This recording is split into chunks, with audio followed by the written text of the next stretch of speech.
इस वक्त की बड़ी खबर हम आपको बता रहे हैं, बेहद दुखद खबर है। अभिनेता सुशांत सिंह राजपूत ने खुदकुशी कर दी है। बांद्रा में अपने घर में फांसी लगाकर जान दे दी है।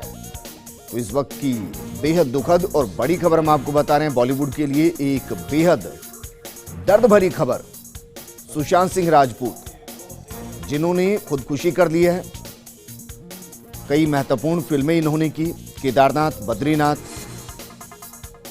MS धोनी, जो महेंद्र सिंह धोनी पर आधारित फिल्म थी, उसमें प्रमुख भूमिका निभाई थी और उन्होंने खुदकुशी कर ली है। बांद्रा में अपने घर में फांसी लगाकर जान दे दी है। अविनाश त्रिपाठी हमारे साथ जुड़ चुके हैं, जो कि स्क्रिप्ट राइटर हैं और मुंबई में काफी लंबे अरसे से काम कर रहे हैं। अविनाश, इस खबर को आप किस तरीके से देखते हैं, क्योंकि यकीन कर पाना मुश्किल, महज 34 साल की उम्र और खुदकुशी कर ले। जी, बेहद आश्चर्य हो रहा है और मुझे बहुत दुख भी हो रहा है, क्योंकि मेरी भी कुछ बातचीत चल रही थी और मैं बेहद सदमे में हूं कि एक ऐसा कलाकार जिसके अंदर न सिर्फ बहुत शानदार प्रतिभा थी अभिनय की, बल्कि वो एक शानदार डांसर भी था और एक कंप्लीट एक्टर की तरीके से पिछले कुछ दिनों के अंदर उन्होंने अपना विकास किया था और टीवी से यात्रा शुरू कर और बहुत तेजी से वो फिल्मों की तरफ बढ़े थे और फिल्मों में भी बड़ी सक्सेस मिली थी। एक ऐसे व्यक्ति को जिसका कोई सिनेमा बैकग्राउंड नहीं था, जिसके परिवार में कोई सिनेमा से जुड़ा नहीं था, एक ऐसा शख्स जो खुद से अकेले मेहनत कर और सीढ़ी दर सीढ़ी चढ़कर सफलता के उस पिनाकल, उस चरम बिंदु तक पहुंचा था और जिसके अंदर बहुत संभावनाएं थी। वो ऐसा क्यों कर सकता है, ये बेहद आश्चर्य है। मुझे लगता है कि कोरोना और दूसरी बहुत सारी वजहों से जिस तरह की नेगेटिविटी फैली है, और शायद वो एक कारण हो सकता है। बाकी चीजें तो धीरे धीरे वक्त के साथ पता चलेंगी, लेकिन मुझे लगता है कि आसपास का तनाव धीरे धीरे हम कलाकारों के अंदर कहीं जा रहा है और ये बहुत घातक है। अविनाश, बेहद शानदार फिल्में उन्होंने दी, केदारनाथ दी, MS धोनी दी, इसके अलावा भी कई फिल्मों में उन्होंने काम किया। कोई अपकमिंग प्रोजेक्ट चल रहे थे जिसको लेकर वो टेंशन में थे? जी, वो अभी यशराज की कुछ फिल्म को उन्होंने ज्वाइन किया था और उम्मीद की जा रही थी कि लॉकडाउन खत्म होने के बाद वो अपनी शूट शुरू करेंगे। और चूंकि दो फिल्में जो आपने नाम लिया, केदारनाथ और धोनी, दोनों ही बड़ी फिल्में थी और दोनों के ही सक्सेस के बाद बहुत सारे प्रोड्यूसर, डायरेक्टर उनके साथ काम करना चाहते थे। और कोई भी एक्टर जब किसी बायोपिक में करता है, ये उसकी निशानी होती है कि वो किसी किरदार में कितनी तेजी से घुल जाता है, यानी उसके अंदर जो अभिनय की क्षमता होती है।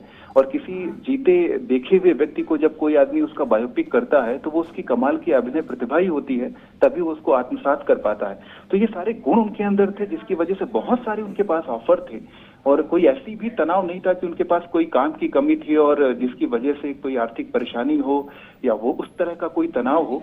तो ये कहना बड़ा मुश्किल है कि जो उन्होंने किया उसका कारण क्या था, कोई व्यक्तिगत कारण था या जो नकारात्मक माहौल है वो कारण था। लेकिन जो कुछ भी हुआ ये बहुत दुखद है और पिछले कुछ दिनों में जिस तरीके से कुछ बड़े अभिनेताओं की मृत्यु हुई और उसके बाद ये घटना, ये मुझे लगता है सिनेमा जगत के लिए सबसे बुरा साल साबित हो रहा है। कोई आपका यादगार लम्हा जो सुशांत सिंह राजपूत के साथ का हो? के साथ मैं खुद एक अपनी फिल्म करना चाह रहा था, जिसकी स्क्रिप्ट मैंने लिखी थी और उसका एक रफ नरेशन भी उनको दिया गया था और उनको टेंटेटिवली वो चीज़ पसंद भी आई थी, लेकिन बहुत सारी उनकी व्यस्तता की वजह से उस पर कोई लॉक नहीं हो पाया था कि ये फिल्म वो करेंगे तो कब करेंगे। लेकिन एक बहुत प्रतिभाशाली एक्टर, मैं बार बार ये कह रहा हूँ, जिसने रंगमंच से भी शुरुआत की अपनी, नादिरा बब्बर के ग्रुप के साथ काफी सालों तक वो जुड़े रहे और उसके बाद बहुत सारी सीरियल करने के बाद और सिनेमा में पहुंचे बिना किसी बड़े गॉडफादर के, ये जो सफर उनका रहा वो इतना कमाल का सफर था। और उसके बाद इस तरह का अंत देखना किसी ऐसे साथी कलाकार को जिसको आप जानते हो, ये बेहद दुखद है, बेहद तकलीफदायक है। बिल्कुल अविनाश, शुक्रिया हमारे साथ जुड़ने के लिए। यकीनन ये पूरे फिल्मी जगत के लिए बेहद दुखद खबर, क्योंकि जिस तरीके से सुशांत सिंह राजपूत लगातार फिल्मी जगत में अपना नाम कमा रहे थे और जिस तरीके से अविनाश ने कहा भी कि उनका कोई गॉडफादर नहीं था, बिना गॉडफादर के जिस तरीके से उन्होंने उपलब्धियां हासिल की और एक के बाद एक शानदार फिल्में दी।